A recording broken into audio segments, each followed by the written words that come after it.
اب اس دوسری حدیث مبارک میں نواس ابن سمعان الکلبی کہتے ہیں کہ ایک دن حضور پاک صلی اللہ علیہ وسلم نے دجال کے بارے میں ذکر کیا، اونچاریہ نے اوپر نیچے ہر چیز اس کے بارے میں بیان کی،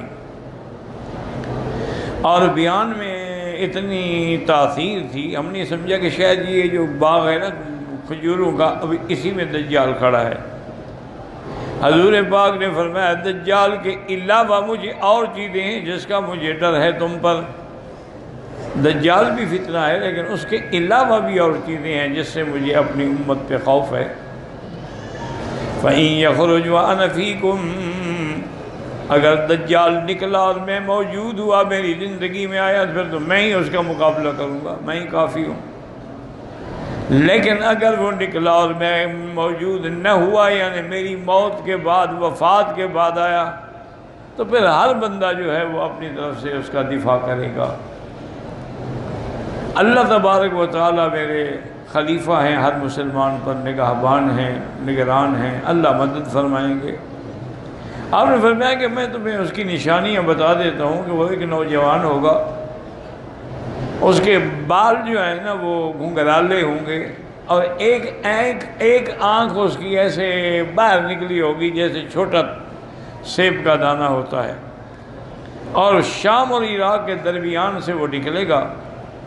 اس کے بعد پھر وہ یمین شمال ساری دنیا میں جائے گا، کیونکہ دجال جو ہے وہ پوری دنیا میں جائے گا۔ اس کو جیسے کہ ابلیس لعین کو اللہ نے استدراجی قوت عطا فرمائی ہے کہ وہ جہاں چاہے جا سکتا ہے، اسی طرح دجال کو بھی ایک استدراجی قوت ہوگی کہ وہ بھی جہاں جائے جا سکتا ہے، تو ساری دنیا کو نعوذ باللہ وہ پھرے گا۔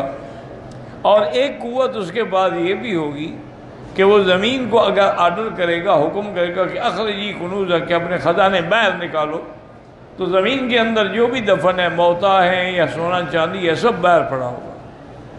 اور دریاؤں کو جو خشک ہو چکے ہیں حکم کرے گا چلو، تو وہ چل پڑیں گے، یعنی اس کے پاس یہ قوت ہوگی استدراجی۔ اسی کو دیکھ کے لوگ جو ہے وہ گمراہ ہوں گے اور زیادہ سے زیادہ برباد ہوں گے، اور اصل اس کا جو ہے وہ یہود سے ہوگا۔ اور اس کے بعد حضور نے فرمایا کہ وہ یعنی جب مکہ اور مدینے کا رخ کرے گا نا، تو اس میں وہ نہیں داخل ہو سکے گا۔ لا يدخلها الطاعون ولا الدجال، حضور نے فرمایا نہ تو طاعون کی بیماری داخل ہوگی اور نہ ہی دجال آئے گا۔ علی انقابها الملائکہ، مکے اور مدینے کی سرحد پر، اس کے حرم کی حدود پر اللہ کے فرشتے پہرا دے کے کھڑے ہوں گے، اگر وہ آنے کی کوشش کرے گا تو اس کو بھگا دیں گے۔ تو اس لیے مکہ اور مدینہ منورہ میں دجال داخل نہیں ہوگا۔ اور اس کے بعد حضور نے فرمایا کہ وہ جب رہے گا تو تم لوگ اپنے عقیدے پہ، اپنے ایمان پہ پکے رہنا۔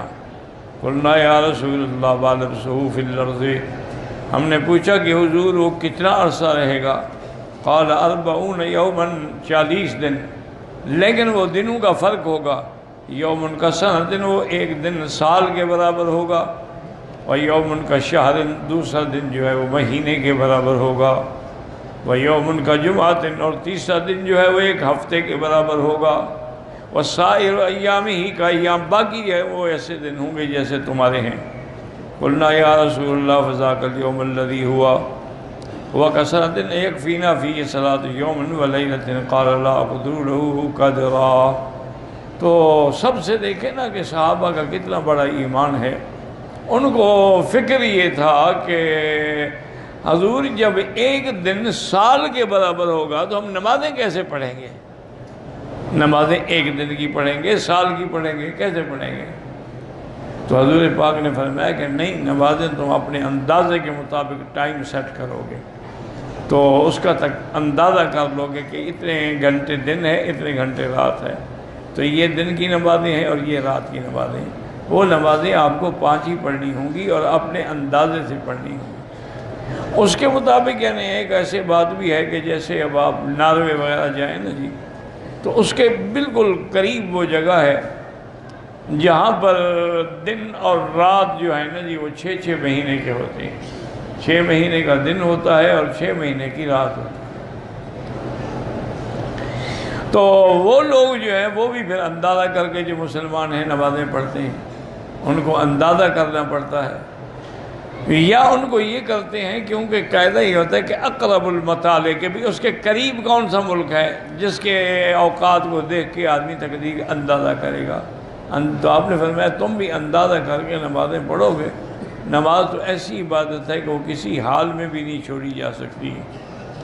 اور اس کے بعد آپ صحابہ نے پوچھا وَأَسْرَعُهُ فِي الْأَرْضِ قَالَ كَالْغَيْثِ اسْتَدْبَرَتِ الرِّيحُ۔ صحابہ نے پوچھا حضور وہ کتنی یعنی تیز سفر کرے گا؟ آپ نے فرمایا یوں سمجھ لو کہ جیسے بادلوں کے پیچھے ہوا لگی ہوتی ہے نا، بادل بھاگ رہے ہوتے ہیں، ایسے وہ چلے۔ قَالَ يَمُرُّ بِالْحَيِّ وَيَدْعُوهُمْ وَيَسْتَجِيبُ لَهُ۔ وہ کسی قبیلے پہ گزرے گا تو ان کو بلائے گا کہ تم مجھ پر ایمان لے آؤ۔ وہ اس پر ایمان لائیں گے تو وہ کہے گا اچھا آسمانوں سے بارش برسو تو بارش شروع ہو جائے گی۔ وَالْأَرْضَ فَتَنبُتُ، زمین سے کھیتیاں نکل پڑیں گی، برکات ظاہر ہو جائیں گے۔ وَتَرُوحُ عَلَيْهِمْ صَالِحَةٌ مِثْلُ مَا كَانَ ذَرِيعًا وَأَمَدَّهُ خَوَاصِرَ وَأَصْبَغَهُ ذُرُوًا۔ اب ان کے جانور جب جائیں گے وہ چل کے اپنے پیٹ بھر کے آئیں گے، ان کے پیٹ بھرے ہوں گے، پسلیاں باہر یعنی پیٹ باہر نکلے ہوں گے، اور ان کے تھن جو ہیں دودھ والے وہ بھی بھر چکے ہوں گے دودھ سے۔ وَيَمُرُّ بِالْحَيِّ فَيَدْعُوهُمْ وَيَرُدُّونَ عَلَيْهِ قَوْلَهُ، اور دوسرے قبیلے پہ گزرے گا، ان کو دعوت دے گا لیکن وہ اس کی بات نہیں مانیں گے۔ فَتَتْبَعُهُ أَمْوَالَهُمْ فَيُصْبِحُونَ مُمَحَّلِينَ لَيْسَ مِنْ أَمْوَالِهِمْ شَيْءٌ، تو وہ نعوذ باللہ اشارہ کرے گا تو ان کے سارے مال شال سب ختم ہو جائیں گے۔ وَيَمُرُّ بِالْخَرْبِ يَقُولُ لَهَا، زمین ایسی جو ویران پڑی ہوگی، اجڑی ہوئی خشک زمین پڑی ہوگی، اس کو کہے گا اخرجی کنوزک، اپنے خزانے نکالو۔ وَتَتْبَعُهُ كُنُوزُهَا كَيَعْصِيبِ النَّحْلِ، زمین کے خزانے نکل آئیں گے اور وہ اس کے پیچھے ایسے چلیں گے جیسے شہد کی مکھیاں آتی ہیں۔ كَانَ وَيَأْمُرُ بِرَجُلٍ فَيُقْتَلْ فَيَضْرِبُهُ بِالسَّيْفِ فَيَقْطَعُهُ جَزْلَتَيْنِ رَمِيَّةَ الْغَرَضِ، ایک آدمی کو بلا کے حکم دے گا کہ اس کو قتل کرو، 2 ٹکڑے کر دے گا، 2 ٹکڑوں میں اتنا فاصلہ ہوگا، پھر بلائے گا تو آ جائے گا زندہ ہو کے۔ ثُمَّ يَدْعُوهُ وَيَكْبَرُ إِلَيْهِ فَبَيْنَمَا هُمْ عَلَى ذَلِكَ إِذْ بَعَثَ اللَّهُ عَزَّ وَجَلَّ الْمَسِيحَ عِیسیٰ ابْنَ مَرْیَم۔ اب یہی دور ہوگا، دجال کے فتنے کا زور ہوگا، اور حضرت عیسیٰ ابن مریم علیہ السلام جو ہیں وہ اللہ کے حکم سے آسمانوں سے اتریں گے، کیونکہ عیسیٰ علیہ السلام آسمانوں پہ ہیں، زندہ ہیں، موجود ہیں، اور اللہ کے حکم سے ان کو زندہ اٹھایا گیا، اور اسی طرح وہ زندہ اتریں گے۔ جب اتریں گے تو وہ آئیں گے کہاں؟ عند المنارۃ البیضاء شرقیہ دمشق، دمشق کی ایک مسجد کے شرقی مینارے پہ اتریں گے۔ بین معروضتین واضعا یدیہ علی اجنحۃ ملکین، 2 چادریں آپ نے پہنی ہوں گی اور 2 فرشتوں کے کندھوں پہ ہاتھ رکھا ہوگا۔ فیتبعہ فیدرکہ فیقتلہ عند باب لد الشرقی۔ یہاں اختصار ہے، تفصیل اس کی یہ ہے کہ جب حضرت عیسیٰ علیہ السلام آئیں گے اور وہ اتریں گے تو میرے آقا نے فرمایا گویا کہ میں دیکھ رہا ہوں کہ عیسیٰ علیہ السلام جب آئیں گے تو ان کے بالوں سے پانی ٹپک رہا ہوگا، یعنی ابھی ابھی وہ جنت سے غسل کر کے آ رہے ہوں گے، اور اس کے بعد مہدی، امام مہدی جو ہیں وہ مصلی پہ کھڑے ہوں گے، کیونکہ ظہور مہدی جو ہے وہ پہلے ہوگا اور نزول عیسیٰ ابن مریم بعد میں ہوگا۔ تو اور یہ مہدی وہ ہے جس کی بشارت حضور نے دی ہے کہ وہ میری نسل سے ہوگا، اس کا نام میرے نام پہ ہوگا، اس کے باپ کا نام میرے باپ کے نام پہ ہوگا، اس کی ماں کا نام میری ماں کے نام سے ہوگا، اور ما بین الرکنین، حجر اسود اور رکن یمانی کے درمیان میں کھڑے ہو کے وہ اپنے مہدی ہونے کا اعلان کرے گا، اور پھر دنیا اس کے ہاتھ پہ بیعت کرے گی۔ تو ان کا دور چل رہا ہوگا۔ تو اب جب عیسیٰ علیہ السلام آئیں گے تو صفیں بن چکی ہوں گی، اذان ہو گئی ہوگی، تکبیر ہو گئی ہوگی، تو حضرت صفیں ٹھیک کر رہے ہوں گے، تو دیکھیں گے کہ عیسیٰ ابن مریم تشریف لا رہے ہیں، تو وہ مصلی سے ہٹنا چاہیں گے، کیونکہ جب اللہ کا نبی آ جائے، پیغمبر آ جائے، تو پھر کوئی مصلی پہ نہیں کھڑا ہو سکتا۔ چونکہ نبی جو ہے وہ امام ہوتا ہے امت کا، اور ہمارے آقا تو خیر امام الانبیاء ہے، نہ صرف امت کے نہیں بلکہ انبیاء کے بھی امام ہیں علیہ الصلاۃ والتسلیم۔ تو وہ پیچھے ہٹنے کی کوشش ہوگا، نہیں رسے کا تم کھڑے رہو نماز پڑھاؤ۔ اس وقت میں بحیثیت نبی کوئی شریعت لے کے نہیں آیا، بلکہ میں محمد مدنی کا امتی بن کے آیا ہوں، اور میں ان کی شریعت پہ چلوں گا، اس لیے پہلی نماز میں ان کی اقتداء میں پڑھنا چاہتا ہوں۔ تو حضرت عیسیٰ علیہ السلام ان کے پیچھے نماز پڑھیں گے، اور پھر عیسیٰ علیہ السلام تقریباً حضور نے فرمایا کہ 40 سال زندہ رہیں گے زمین پر، اور آپ حکم دیں گے بھی تلاش کرو دجال کہاں ہے۔ تو دجال جو ہے وہ باب لد جو ہے یہ اسرائیل میں اب بھی وہ جگہ بڑی مشہور ہے، وہیں آ کے یہ عبادت کرتے ہیں یہودی، چونکہ دجال یہودی ہوگا نا، وہ ان کا امام ہے نا، تو اس کے آنے کی انتظار میں ہے یہ کہ وہ دجال کب آئے گا۔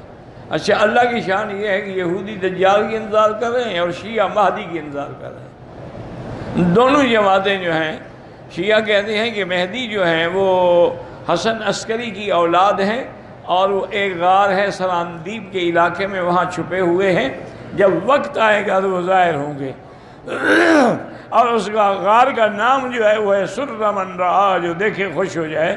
اور ان کے عقیدے میں یہ زمانہ جو ہے غیبوبت کبریٰ کا زمانہ ہے کہ امام غائب ہے، اس لیے ان کا امام مصلی پہ کبھی کھڑا نہیں ہوتا، مصلی خالی رہے گا، ساتھ کھڑا ہوگا، کیونکہ امام کی یہ تو امام کی جگہ ہے اور امام صاحب غائب ہیں، تو یہ تو نائب بن کے ان کی نماز پڑھاتے ہیں۔